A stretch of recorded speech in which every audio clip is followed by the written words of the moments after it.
Quiero compartir con ustedes esta mañana lo que tiene que ver con el siguiente tema: Jesús y la oración. Es muy importante que tú y yo sepamos qué es la oración. Algunos hemos pensado que la oración es como un dulce que chupamos cuando tenemos algún problema en la garganta, o como un dulce que chupamos cuando tenemos la boca amarga. Muchas veces pensamos que la oración es como ese dulce, ¿verdad? Que lo uso si estoy pasando por un problema, si estoy pasando por alguna necesidad. Sin embargo, yo quiero decirles que a través de toda la Biblia, desde el principio, desde los patriarcas, siempre se enseñó lo que tiene que ver con una vida de oración. Incluso si usted va por la palabra, por la escritura, o si tiene usted una concordancia, usted se dará cuenta cuántos textos hay que hablan de oración o que hablan de orando. Y es un sinfín, son centenares de textos desde el Antiguo y el Nuevo Testamento que nos hablan de la importancia de orar. El problema es que no lo hemos visto como la Escritura nos enseña. La oración la tenemos que ver como nuestro respirar. Usted a nadie le dice: te recuerdo que respires. Usted a nadie le dice eso. Respiramos por forma natural. Si la oración es como el respirar, entonces ¿por qué no hemos aprendido a orar? La oración es una esencia de nuestra vida espiritual. La oración, cuando la Biblia habla de esencia, y que Él dice la Escritura, hay una Escritura que dice que nuestras oraciones llegan hasta el trono de la gracia como olor fragante o un perfume. Quiere decir que nuestras oraciones huelen, tienen una esencia, una fragancia.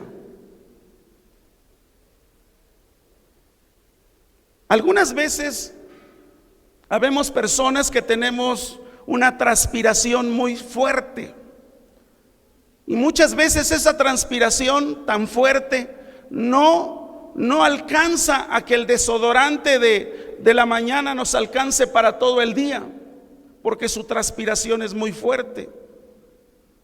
Y entonces tienen que hacer algo después del mediodía o por la tarde noche, volverse a poner desodorante. Si la oración en nuestra vida es una esencia, es una fragancia, entonces delante de Dios no estamos oliendo a nada. Porque mi oración se levanta ante Dios, pero si yo no estoy orando, entonces mi fragancia no es reconocida en los cielos. Mi olor, mi esencia, ni llega. Quiero que juntos aprendamos esta mañana la importancia. Me llama mucho la atención y quiero partir con el versículo que leíamos la semana pasada de Lucas 11.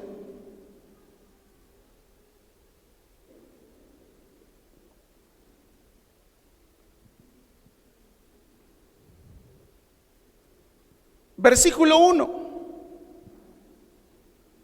Dice la Escritura: aconteció que estaba Jesús orando en un lugar, y cuando terminó, uno de sus discípulos le dijo: Señor, enséñanos a orar, como también Juan enseñó a sus discípulos. Y les dijo: cuando oréis, decid: Padre nuestro que estás en los cielos, santificado sea tu nombre, venga tu reino, hágase tu voluntad como en el cielo, así también en la tierra. El pan nuestro de cada día, dánoslo hoy, y perdónanos nuestros pecados, porque también nosotros perdonamos a todos los que nos deben, y no nos metas en tentación, mas líbranos del mal. El Evangelio de Mateo también te toca el tema de la oración. Tanto Mateo y Lucas son dos pasajes que los vemos en diferentes circunstancias. Mateo nos habla de cuando Jesús está en el Sermón del Monte y les enseña a orar. El Evangelio de Lucas nos enseña cuando Jesús está en un lugar aparte, orando, y a este discípulo le llama tanto la atención la oración de Jesús, que este discípulo le dice: enséñanos a orar. Yo creo que es algo que no podemos pasar inadvertido. La oración es el vínculo de comunicación con Dios. Así que si no nos comunicamos con Dios, o Él se comunica también con nosotros, porque la oración tiene que ser un diálogo. Muchas veces hemos hecho un monólogo. Termino de orar, dejo la oración, pero no me quedo en ese tiempo de meditación. No me quedo en ese tiempo de meditación y le digo: Dios, habla mi vida, dame una palabra. Ahora, yo quiero que usted vea en la Escritura cómo aquí hay dos evidentes divisiones. Quiero que lo vea cuando enseña el Padre Nuestro. Fíjese la primera división.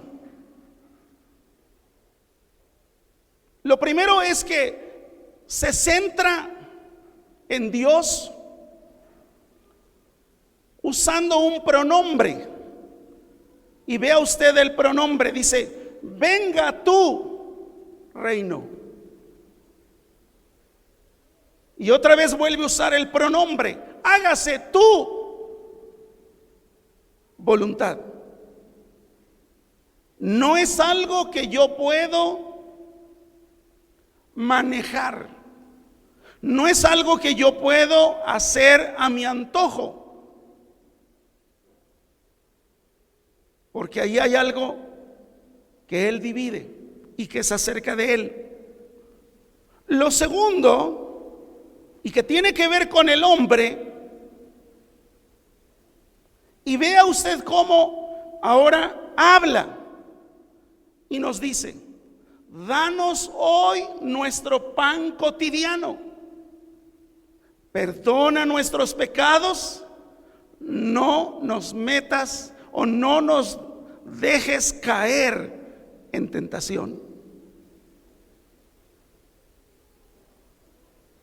Lo que habla de Dios es: venga tu reino, hágase tu voluntad.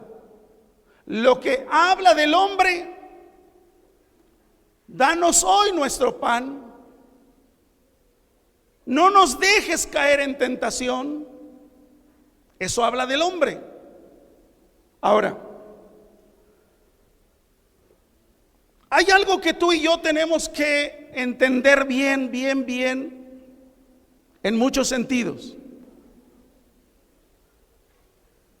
Nosotros pensamos que la oración tiene que ver con una suma de expresiones teológicas. Nosotros entendemos bien lo que tiene que ver con un Dios creador y nos sorprende su creación. Nos sentimos contentos cuando viajamos a lugares donde vemos el despliegue de su magnificencia, los colores del campo, los olores del campo, los colores de los pájaros. Nos sorprende eso. Y eso no nos queda duda, decimos: Dios, eres grande.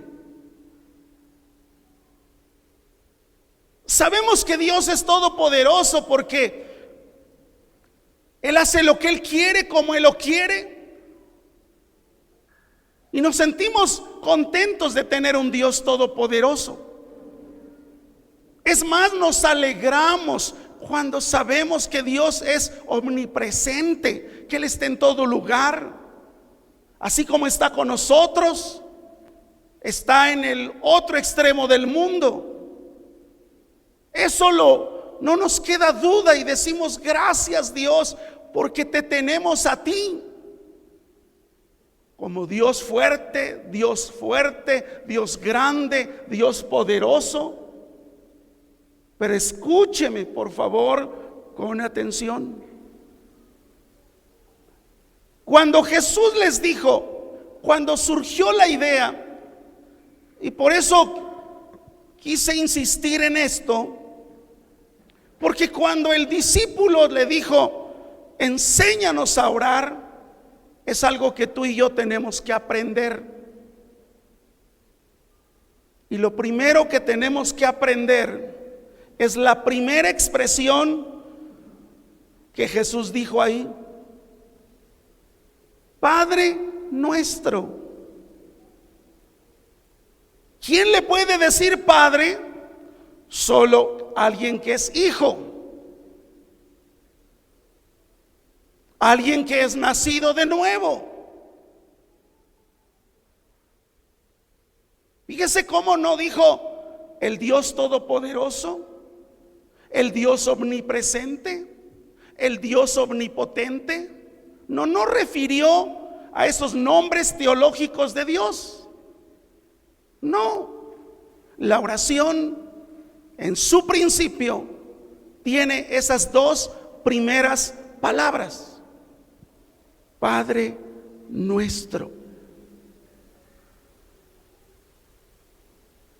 Lamentablemente no lo vemos como Padre nuestro. Nos admiramos por los adelantos tecnológicos, por las comodidades que todos los días aparecen a nuestro alcance. Y como que esos adelantos tecnológicos de la ciencia, decimos: pero ¿para qué oro? Si hay una forma de ayudar de la ciencia. ¿Para qué oro por sanidad si es más fácil ir con un médico? ¿Para qué orar para que haya una respuesta sobre un problema si tengo un buen abogado, un buen contador? Entonces eso nos ha llevado a alejarnos de nos ha llevado a alejarnos de depender de ese Padre. Y no lo vemos como Padre.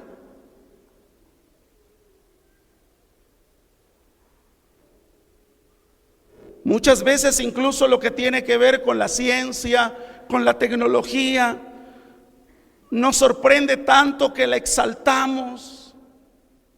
Y nos sorprende que habrá carros que serán conducidos sin piloto. Nos sorprende que habrá un robot que ya no se necesitará que alguien haga el cuidado de enfermería con un paciente. Eso nos sorprende. Y decimos, wow, qué bárbaro. Nos sorprende la tecnología que tenemos en nuestras manos a través de nuestros teléfonos. ¿Qué sucede sin darnos cuenta? A la tecnología, sin decirla, sin decirlo, la hemos puesto en un lugar de Dios con D minúscula. ¿Y qué es un Dios hueco? Que no tiene corazón, que no tiene entrañas, tampoco tiene compasión.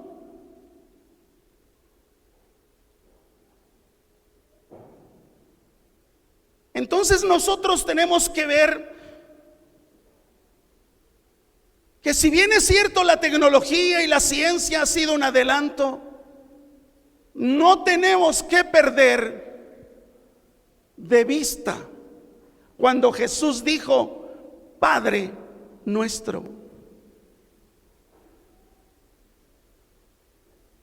Si usted se sorprende por la ciencia y la tecnología, termina en un Dios que es frío, distante, que hoy te dijeron es lo último y mañana le dicen ya es pasado, ya es de otra tecnología. Entonces, como el hombre ha ido paso a paso en esos adelantos de muchas maneras, hemos dejado de entender esa primera expresión, Padre nuestro. Ahora, no se trata solamente de que usted en cada oración diga Padre nuestro. No. Se trata de analizar si Él es mi Padre, ¿de qué es capaz? Si Él es mi Padre, ¿lo conozco? Si Él es mi Padre, ¿sé quién es Él? Porque tú y yo podemos decir en nuestras oraciones de aquí en adelante, Padre nuestro. No se trata de una repetición de Padre nuestro.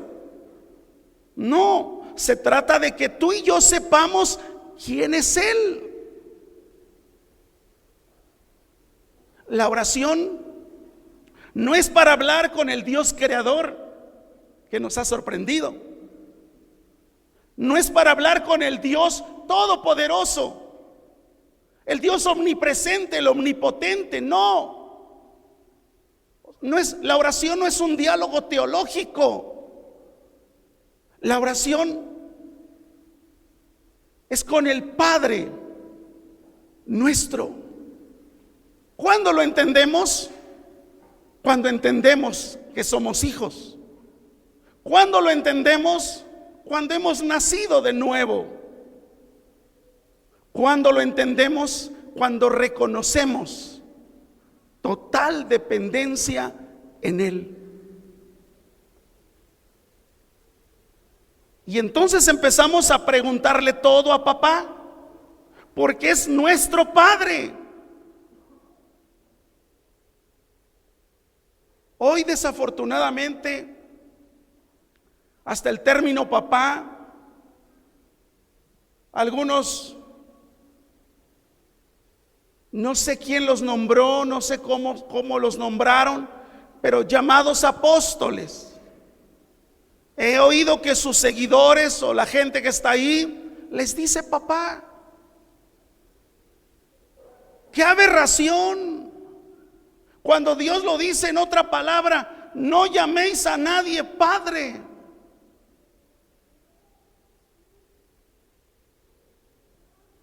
Pero no lo hemos entendido como tal. No lo hemos visto. Tenemos que reconocer que no lo veo como mi Padre. Ahora, la verdadera oración no debe ser como cuando nos dirigimos al seguro social. Al seguro social vamos cuando lo necesitamos. Si no lo necesitamos, no vamos. Muchas veces la oración la hemos visto como el seguro social. No lo necesito. ¿Para qué orar? Tampoco la oración debe ser solo una forma de confesar nuestras faltas, confesar nuestros pecados. No. Incluso cuando usted y yo leemos el Padre Nuestro, entendemos bien cuando la Biblia dice: Padre nuestro que estás en los cielos. Empieza con adoración, termina con adoración, porque tuyo es el reino, el poder y la gloria. Todo eso lo entendemos. Pero la realidad es que no estamos viendo a Dios en la oración como el Padre Nuestro. Incluso muchas veces la oración la hemos visto como si estuviéramos hablando con el gobernador del Banco de México, que queremos que nos autorice, nos apruebe nuestros proyectos, y entonces le decimos: dame, me urge este proyecto. Eso no es la oración. La oración es algo que debemos hacer a un padre que tiene un corazón de padre, un amor de padre y una fortaleza de padre. Ese es nuestro Padre Celestial.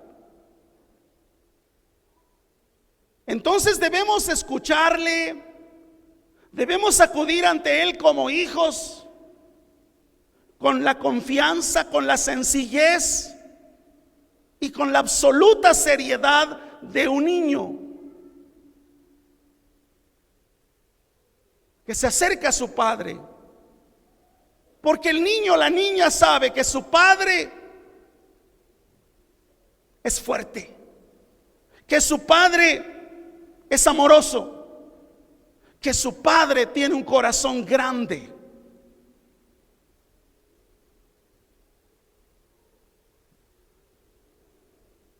No debemos orar, lo repito, solo pronunciando las palabras Padre Nuestro con nuestros labios, sino que debemos creer que Él es un Padre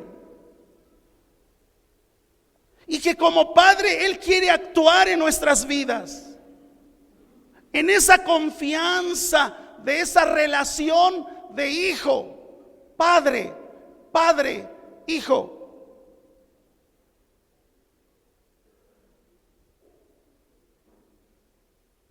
¿Qué sucede cuando no hay confianza?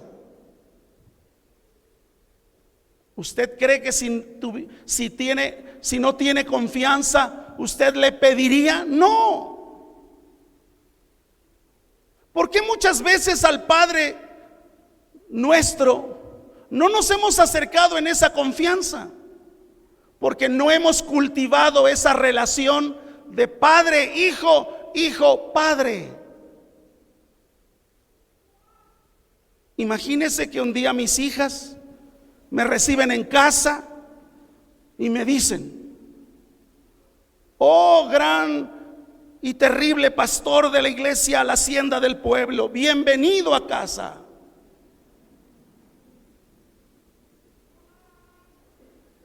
Eso para mí sería como un insulto para mi corazón de padre. Si nosotros, dice la Biblia, siendo malos, sabéis dar buenas dádivas a vuestros hijos, ¿qué es lo que entonces Dios espera de sus hijos? Que lo tratemos a Él como Padre, con la confianza.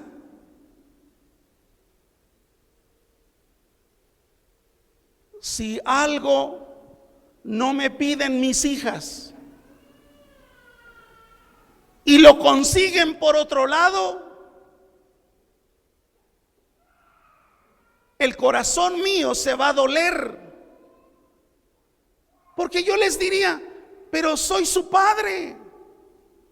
¿Por qué no me dijiste el problema? ¿Por qué no me platicaste esa situación? ¿Por qué no te acercaste y me dijiste lo que te pasaba? La oración es el acceso al Padre. Y en ese acceso al Padre, tener la confianza de esa relación, de esa comunicación. Fíjese lo que dice Primera de Pedro 5:7.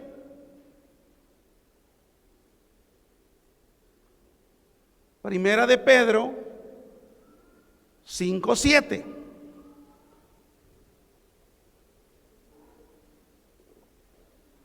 Fíjese lo que dice ahí. Echando toda vuestra ansiedad sobre Él, porque Él tiene cuidado de vosotros. Alguien que no tiene la confianza en el Padre no va a poner eso a cuestas. Cuando alguien dice echando toda vuestra ansiedad sobre Él, ¿de qué está hablando? De confianza. ¿De qué está hablando? De relación. ¿Ve usted cómo la oración es más importante de lo que nos hemos imaginado?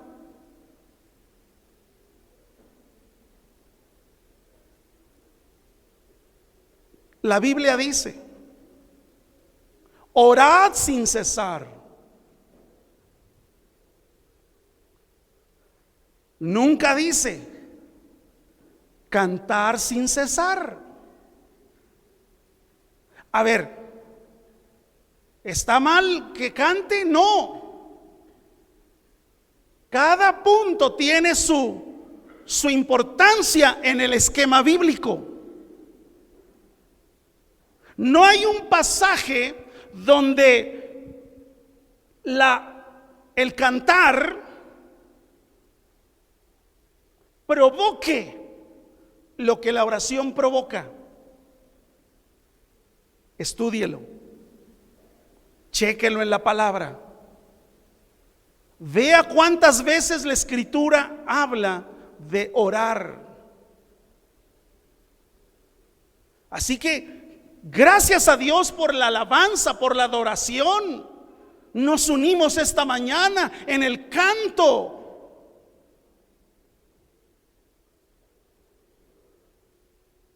Pero ¿por qué nos cuesta orar?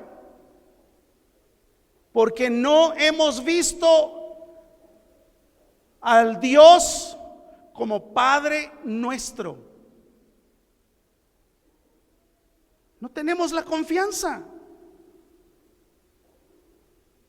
No hay la confianza. Y algo más que sería peor es que muchas veces como hijos, lo digamos o no, hay una arrogancia, hay una soberbia. ¿Sabes por qué? Porque es muy difícil depender de los demás. Es muy difícil depender de los demás. Y nos imaginamos a nuestro Padre ocupado con los problemas de Siria, con los problemas en la ONU, con los problemas en el sur del continente. Y entonces decimos, capaz que mi Padre está ocupado. Y como me cuesta mucho como ser humano depender de alguien, ¿qué hago? Empiezo yo mismo a resolver lo que me corresponde. Fíjese cómo David dijo algo cuando él pensó en esto de la arrogancia. Salmo 19.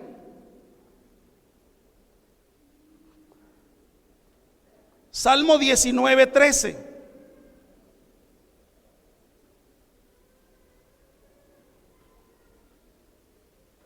Vamos ahí.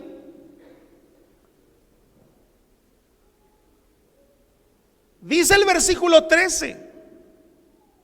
Es un salmo de David.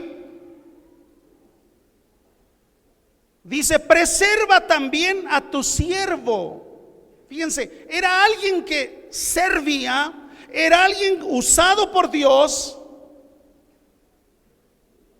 pero algo tenía que ver en su corazón. Y dijo: preserva también a tu siervo de las soberbias, que no se enseñoreen de mí.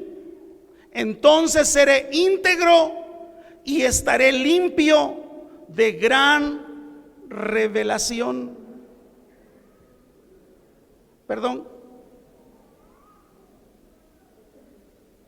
Rebelión, discúlpeme, de gran rebelión. Es decir, que la soberbia es estar en rebelión delante de Dios. Muchas veces en nuestra soberbia de nuestra posición de vida, nosotros creemos saber qué hacer con el dinero, qué hacer con nuestro trabajo, qué hacer con nuestra juventud, qué hacer con el conocimiento, qué hacer con la inteligencia. Entonces, como nosotros creemos saber qué hacer, ¿para qué le pregunto a Él lo que tengo que hacer? Sin darme cuenta, hay un problema de arrogancia.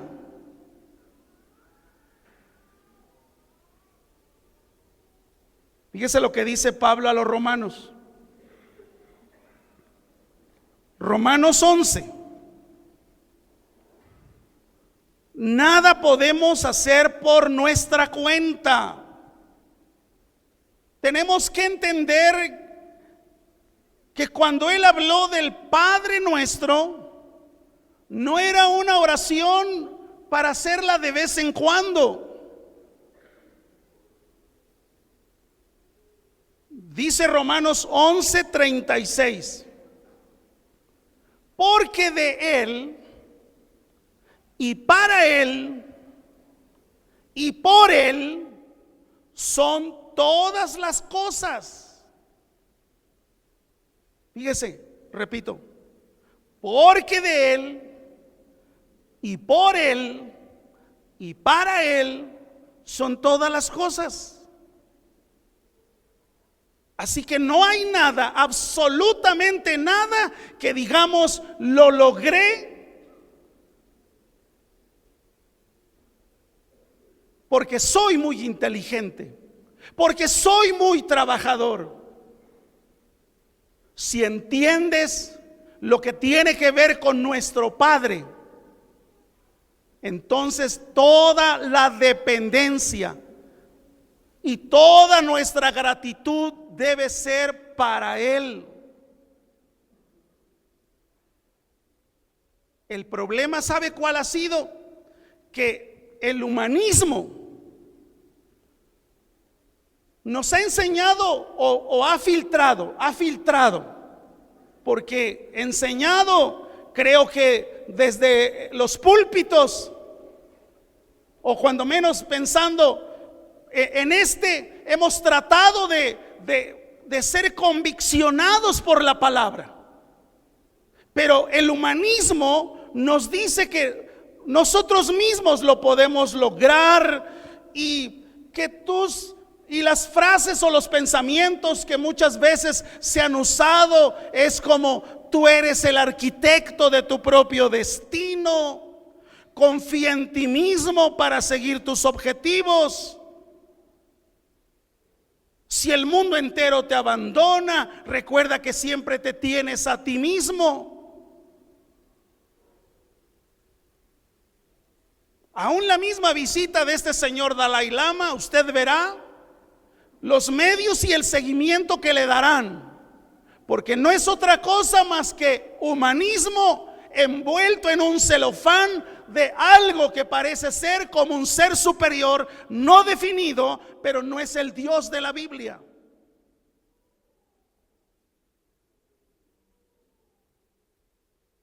Por eso es muy importante que tú y yo debamos aprender a orar. La oración no es lo que hacemos por las mañanas al salir, los que hacemos por la noche al acostarnos, lo que hacemos para el momento de dar gracias por los alimentos. Esas oraciones son oraciones de gratitud. Gracias por el nuevo día. Gracias porque me diste un día especial. Gracias por los alimentos. Pero ¿en qué momento yo reconozco o lo reconozco a Él como mi Padre? No lo conozco. Me asombran sus obras, pero no lo identifico como papá. Un papá al que yo puedo llegar y sentarme en sus piernas. Estoy hablando en una forma alegórica. Y decirle: mira, esto es lo que está pasando en mi vida. No lo veo como tal.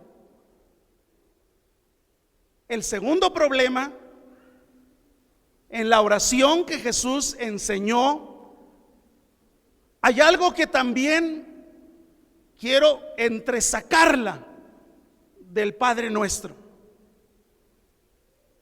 Y el segundo aspecto del que quiero hablar es cuando Él dice: hágase tu voluntad. El Padre Nuestro es: yo lo identifico, lo conozco, tengo la confianza, tengo el acceso, soy su hijo. Gracias, Padre. Él es mi Padre. Si eso no lo has vivido,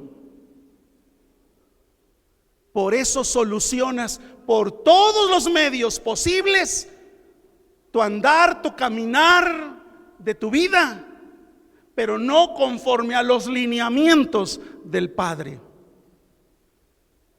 Porque el acercarme al Padre, Él me va a dar su dirección. Por eso la oración no puede ser un monólogo, sino la oración es un diálogo.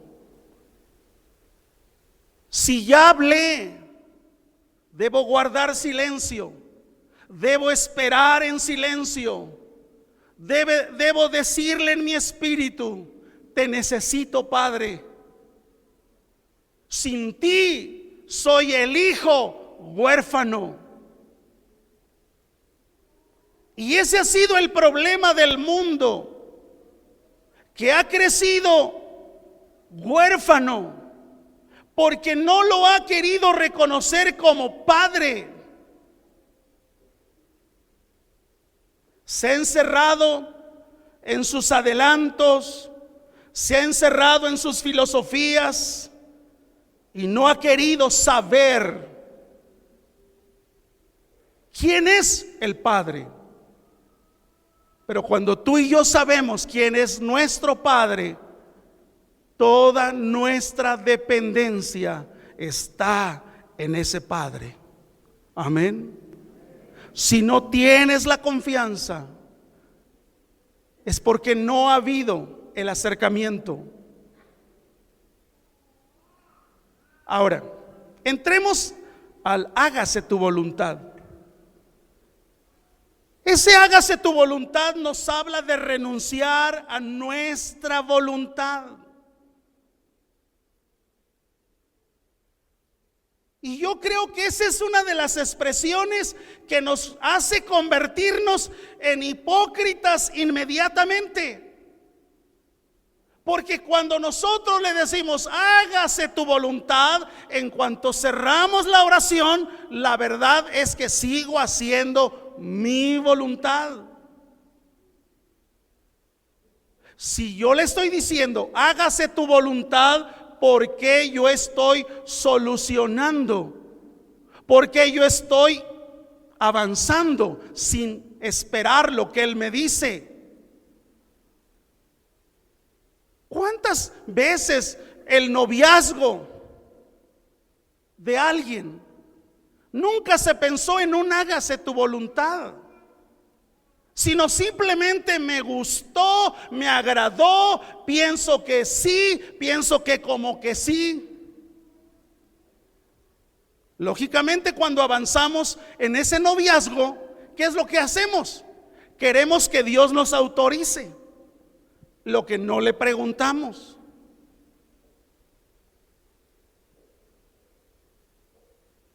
Hágase tu voluntad, pero sigues haciendo tu voluntad ante la solución de tus deudas, de tus compromisos. Hágase tu voluntad, pero sigues dando tu opinión. Hágase tu voluntad, pero no has querido sacar las manos, sigues ahí dirigiendo. El hágase tu voluntad tiene que ver con depender totalmente de Él.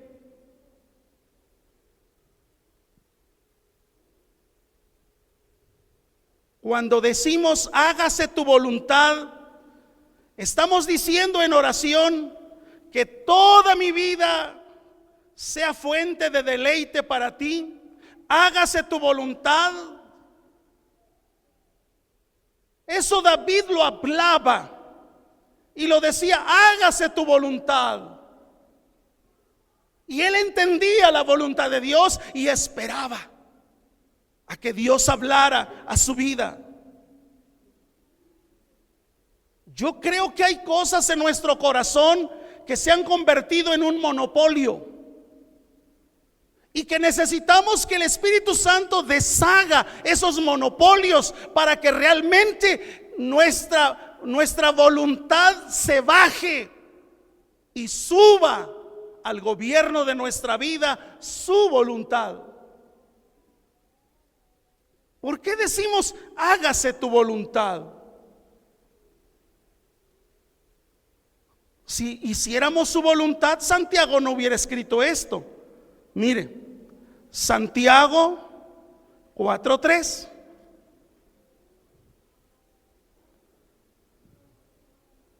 Dice la Escritura, pedís y no recibís, porque pedís mal para gastar en vuestros deleites. ¿Sabes qué es gastar en vuestros deleites? Gastar en lo que no te hace falta. Gastar en lo que no necesitas. Gastar en lo que no es una necesidad.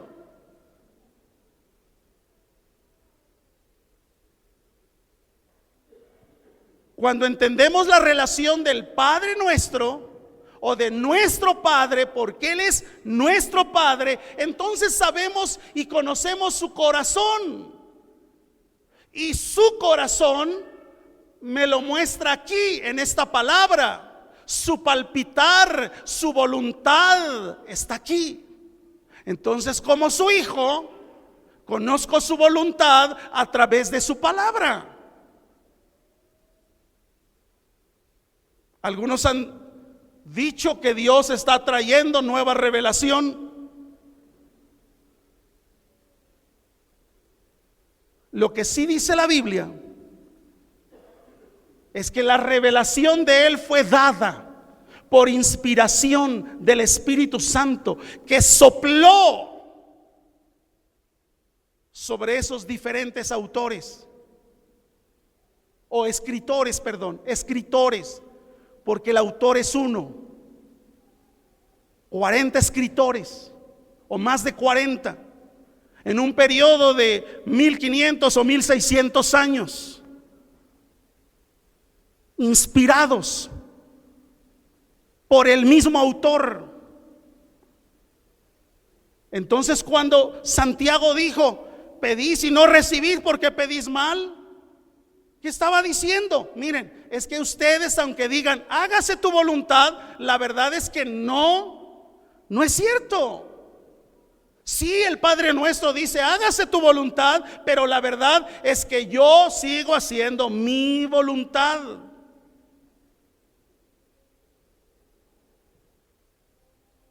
Y cuando hacemos nuestra voluntad,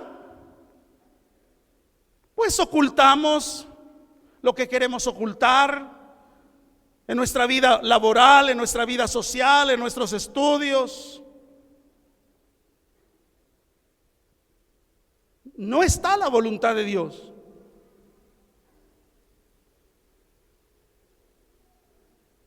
Fíjese lo que dice Primera de Juan 1:7.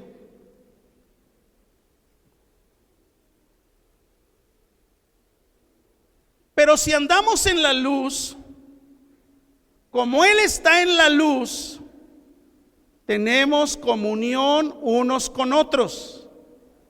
Y la sangre de Jesucristo, su Hijo, nos que no quiere decir que ya no tengamos pecado,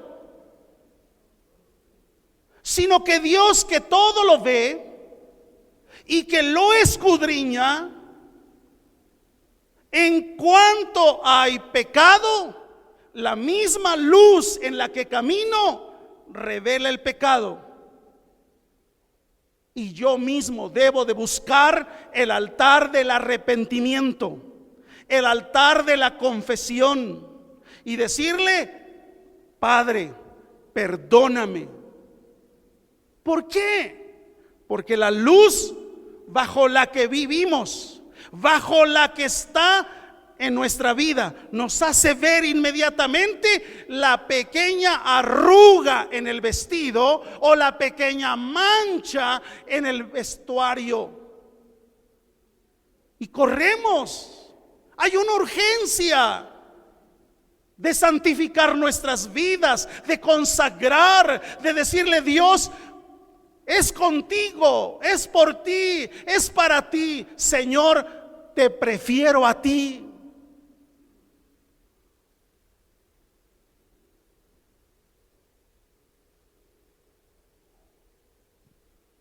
La verdad es que en esto de orar ha habido un total descuido. No persistimos en orar. Oramos, bueno, el domingo dije que iba a orar, así es que empiezo un buen lunes, pero ya el martes como que no, y el miércoles me olvido, y el jueves o el viernes ya ni sé qué dije el domingo.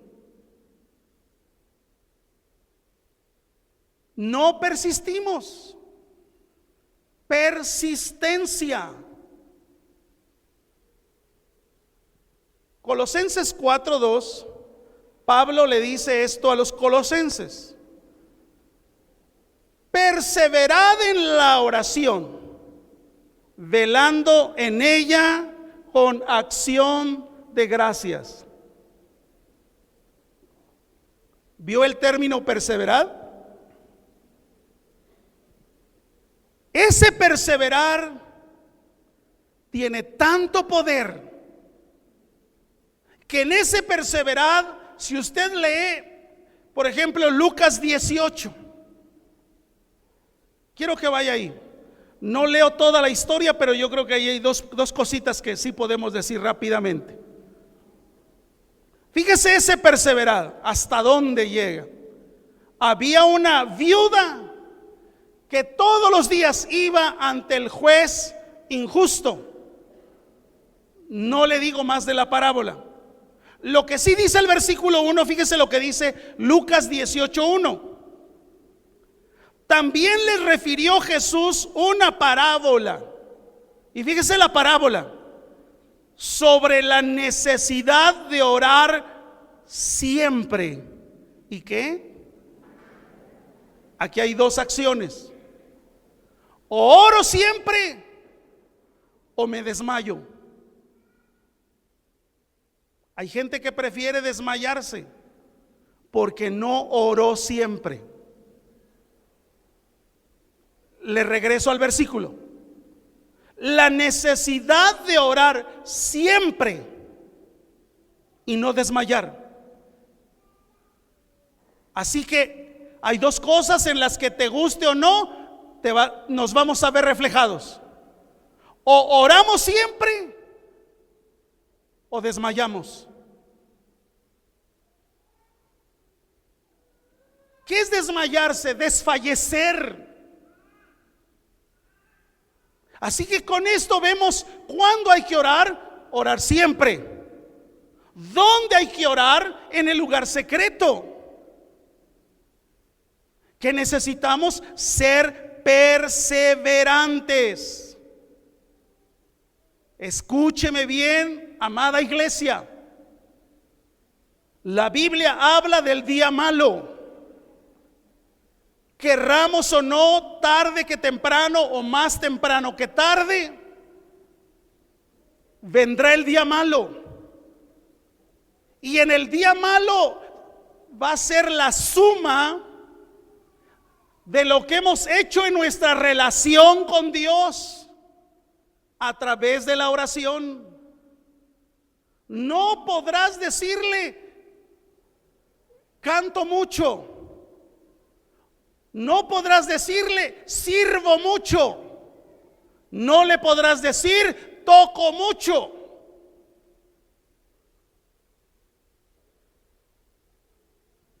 El día malo, cuando apareció, era necesario enfrentarlo con la misma vida de oración que se había tenido.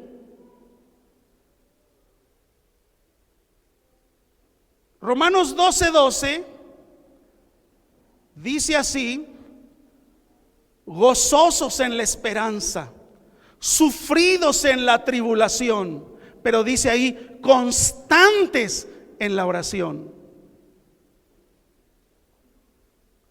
Y la palabra constantes viene de una palabra griega que es, como no lo sé pronunciar, y aún el mismo español de repente no lo hablamos correctamente. Mire, quise que apareciera ahí, del griego proskarteroutes, y eso quiere decir constantes. Ahora, la misma palabra proskarteroutes aparece en una forma muy real en Marcos 3:9, cuando dice la escritura que Jesús les dijo a sus discípulos: ténganme lista una barca siempre, porque la multitud me aprieta, la multitud se me encima y yo quiero que salga corriendo. ¿Qué quiso decir Jesús? Que constantemente se tuviera una barca ahí, una barca dedicada a ese trabajo. Es interesante que la misma palabra griega se usa en los dos versículos: constantes en la oración. Dejemos de preocuparnos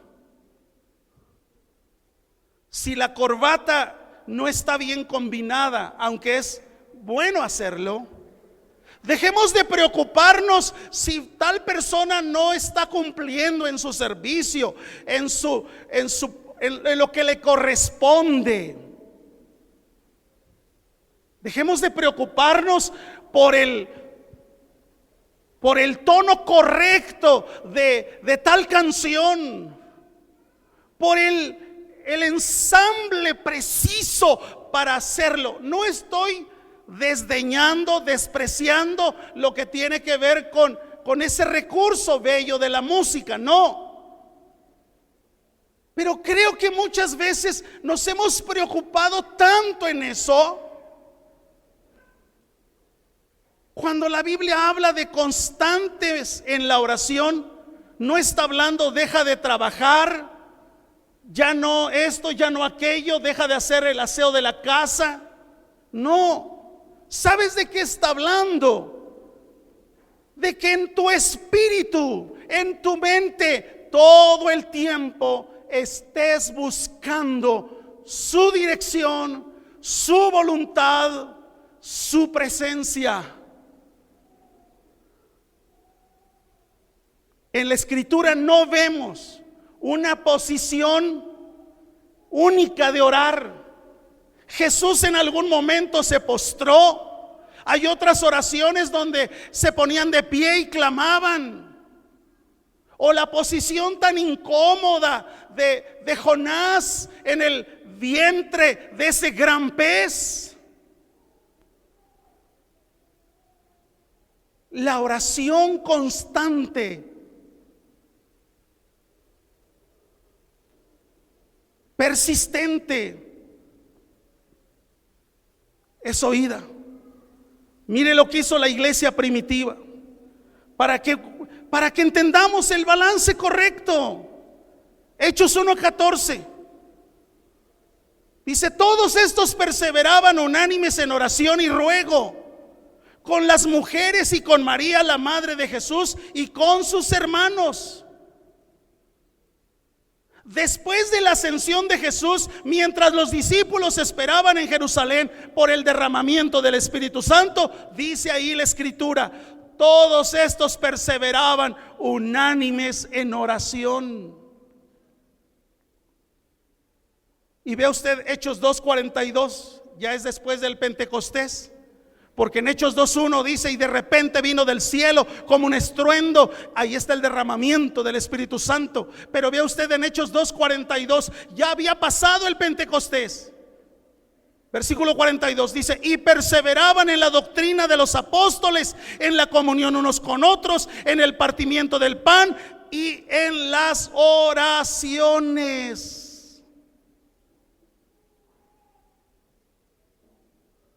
Cuando creció la iglesia, el equipo pastoral sabía cuál era su posición. Y mire cómo ellos deciden algo. Hechos 6, la iglesia se multiplicaba.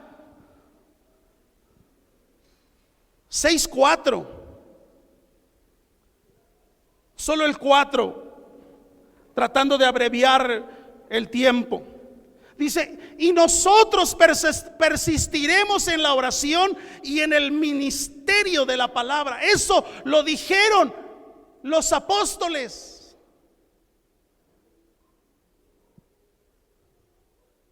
La importancia de orar.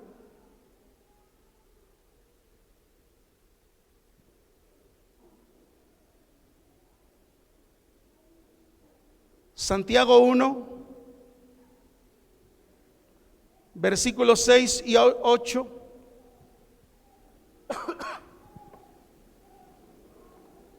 Dice: pero pida con fe.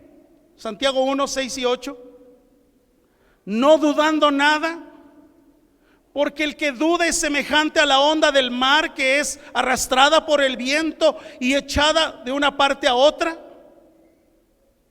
No piense pues quien tal haga que recibirá cosa alguna del Señor. El hombre de doble ánimo es inconstante en todos sus caminos.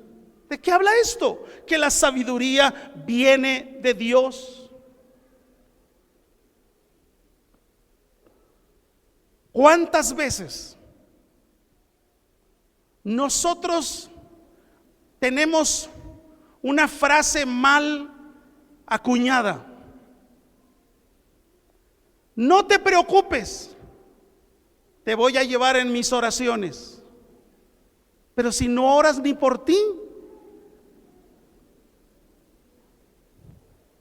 O cuántas veces decimos: vamos a orar.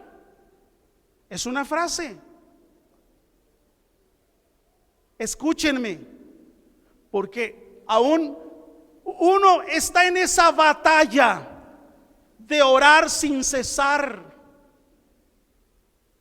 ¿Por qué no dijo la Biblia cantar sin cesar? ¿Por qué dijo orar sin cesar?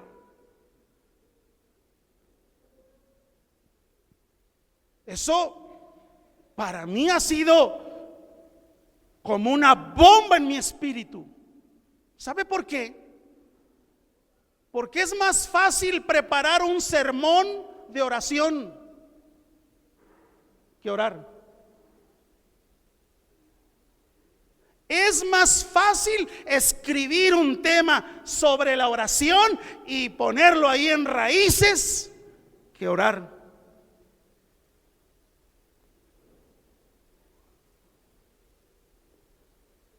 Muchas veces hemos pensado que el discipulado con Jesús o el ser discipulados por Él es leer un libro, ir a un curso aquí y otro más allá. Este discípulo, amados, vio cómo la oración era tan impactante en la vida de Jesús. Casi el discípulo le dijo: no te puedes ir si no nos enseñas a orar. Lo habían visto orar antes de que llamara a sus discípulos, porque dice la Biblia, pasó la noche orando. Lo habían visto orar, lo habían visto cómo sanó al leproso, sanó al endemoniado gadareno. Había multiplicado los peces, los panes, lo habían visto hacer todo eso. Dijo: esto tú lo resuelves, Jesús, en la intimidad. Te hemos visto cómo oras, enséñanos. La iglesia sabe cantar, linda la alabanza. Y si desciende la unción, la presencia de Dios, empezamos a sentir la atmósfera, que también tiene que ver con quizás emociones. Pero bueno, si estuviera mal la música, Dios no la hubiera creado, ¿verdad? No quiero irme hasta ese extremo. Pero ¿qué pasa cuando enséñame a orar? Hágase tu voluntad. Pero como no tenemos esa relación de padre, decimos: no, ¿para qué te molesto si eso yo lo puedo resolver, papá? Y por eso nos vamos por rumbos equivocados.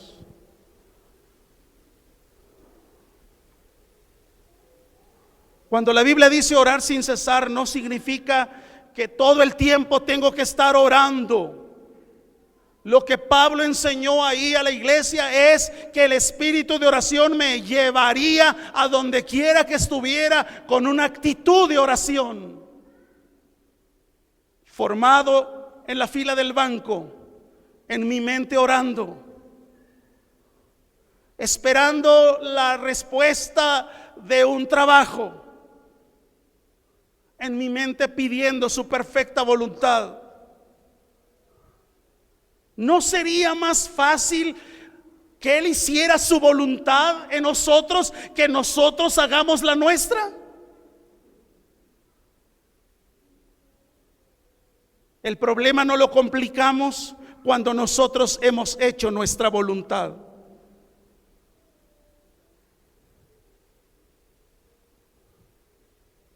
No significa que solo debemos orar el domingo.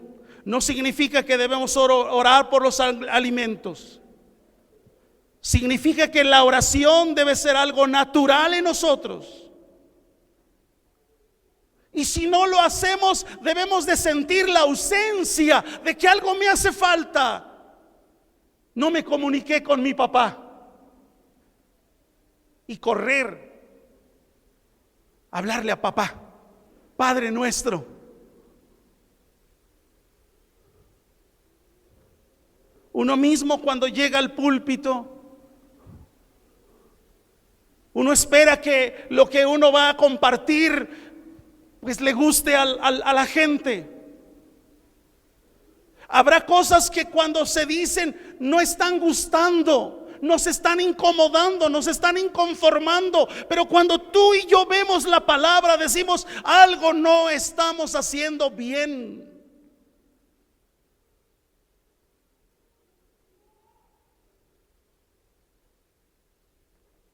no había técnicas, no había formatos, no había fórmulas.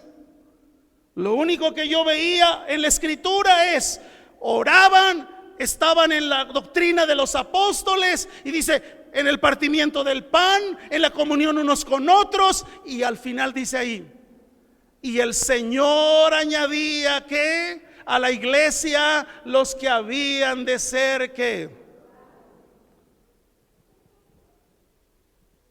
¿Entendemos esto?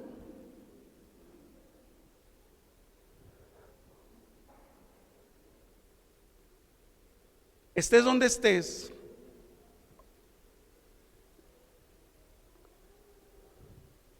es necesario reconsiderar esta mañana cómo está mi andar en la oración. ¿Lo conozco como padre? ¿Él me conoce como hijo? Todos inclinen su rostro, por favor.